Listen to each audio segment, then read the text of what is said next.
Hey guys, आज मैं आपको सिर्फ दो बहुत ही अजीबोगरीब प्राचीन मूर्तियां दिखाने जा रहा हूं। और इन मूर्तियों को समझना इतना महत्वपूर्ण क्यों है? यह पहली मूर्ति है, इसे ध्यान से देखिए। मुझे यह एक बहुत ही प्राचीन भारतीय मंदिर में मिली है। जैसा कि आप देख सकते हैं, यह काफी डरावनी लग रही है। मैं बहुत सारे विवरणों में जा सकता हूँ, जैसे कि वह क्या है, वह ऐसा क्यों दिखता है, उसके बाल ऐसे क्यों दिख रहे हैं, उसकी जीभ बाहर क्यों दिख रही है, क्या वह इंसान है या कुछ और है, वगैरह वगैरह। लेकिन मैं अभी इन विवरणों का वर्णन नहीं करने जा रहा हूँ, क्योंकि आज मैं आपको कुछ और महत्वपूर्ण दिखाना चाहता हूँ। इस प्रतिमा के ठीक सामने दूसरी प्रतिमा है। इसके बाल कुछ अलग हैं, आंखें बाहर निकल रही हैं। फिर से यह भी काफी डरावनी लग रही है। ये मूर्तियां निश्चित रूप से कमजोर दिल वालों के लिए नहीं हैं, लेकिन यह चौंकाने वाला हिस्सा नहीं है। चौंकाने वाला हिस्सा उसके पेट पर है। उसके पेट पर यह छेद है।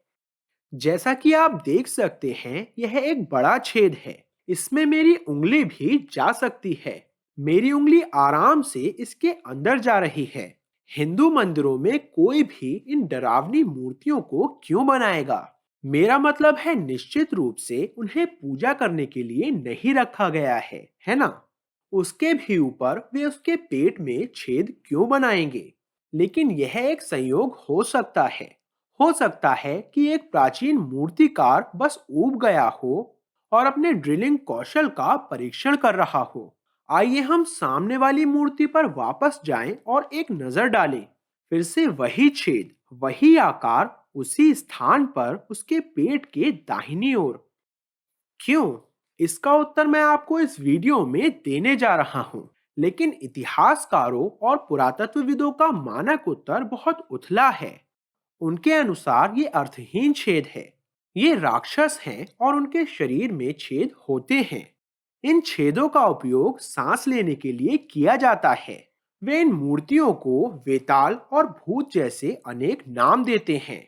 लेकिन जब इन छेदों की बात आती है, तो कोई भी इसका अच्छा जवाब नहीं दे पाता। अब मेरे लिए यह बहुत दिलचस्प है कि आज के डॉक्टर भी मानव शरीर पर ठीक इसी जगह पर छेद करते हैं, क्योंकि ठीक वहीं आपका लीवर है।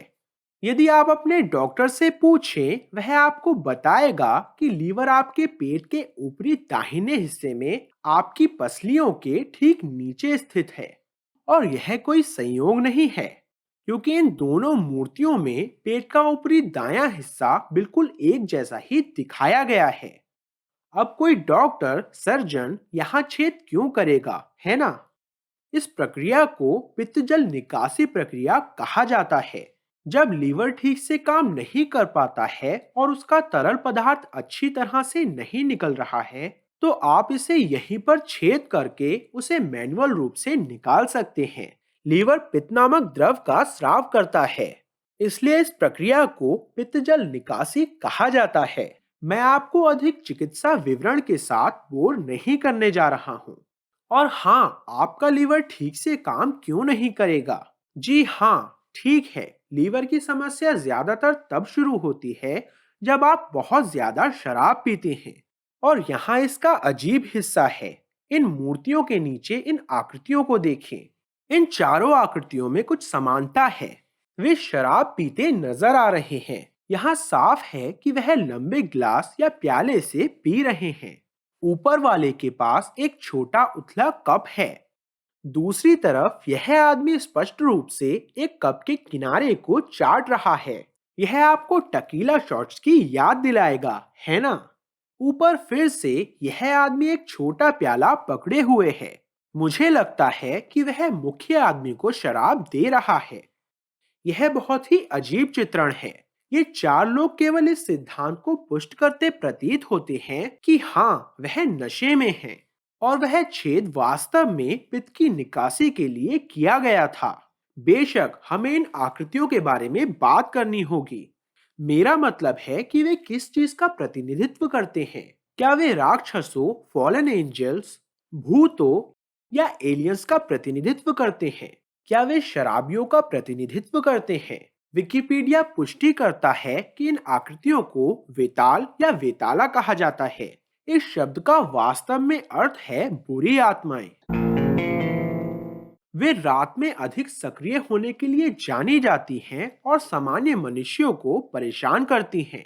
वे बेहद कमजोर और कांपते हुए चलने के लिए जाने जाते हैं और अपने क्रोध और व्यर्थ की बातों के लिए जाने जाते हैं। इस आदमी ने किसी का सिर काट दिया है और वह उसका दिमाग खाने वाला है।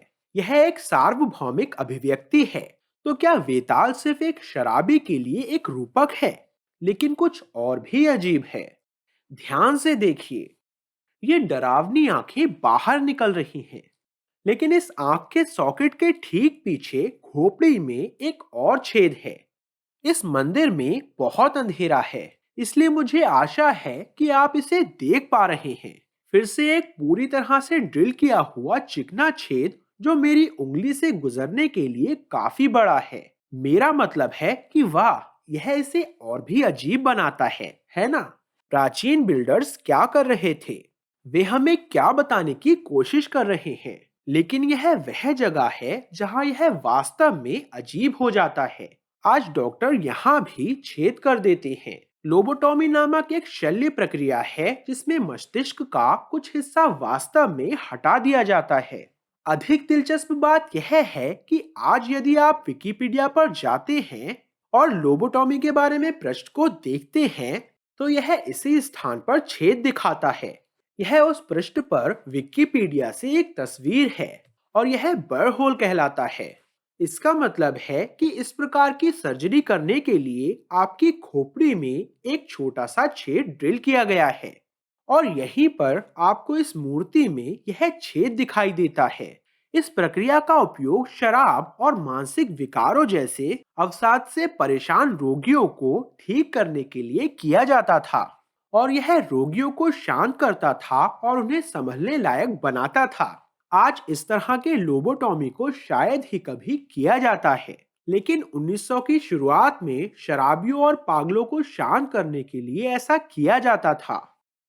लेकिन यह सोचकर हैरानी होती है कि प्राचीन लोग भी इस शल्य प्रक्रिया के बारे में जानते थे और इसका इस्तेमाल शराबियों के इलाज के लिए करते थे। वैसे पुरातत्वविद इस बात की पुष्टि करते हैं कि ये मूर्तियां कम से कम 900 साल पुरानी हैं। मैं आगे की वीडियोस में इस मंदिर के बारे में अधिक चर्चा करूंगा, क्योंकि यह रहस्यों में डूबा हुआ है। लेकिन क्या यह संभव है कि प्राचीन लोग इन सभी शल्य चिकित्सा प्रक्रियाओं के बारे में तब जानते थे? यदि ये छेद शल्य चिकित्सा के लिए नहीं है, तो उन्हें दोनों मूर्तियों के लीवर पर ठीक से क्यों बनाया गया? सबसे अंधेरी जगहों में एक अजीब मूर्ति बनाने की कल्पना करें और फिर आंख के पीछे एक गुप्त छेद ड्रिल करें जहां कोई भी ना देख सके। आखिर इसकी क्या वजह हो सकती है? मैं प्रवीण मोहन, वीडियो देखने के लिए बहुत बहुत धन्यवाद। सब्सक्राइब करना ना भूलें और सभी अपडेट्स पाने के लिए घंटे के बटन को भी क्लिक करें। कृपया इस वीडियो को लाइक करें और मैं आपसे जल्द ही बात करूंगा। बाय।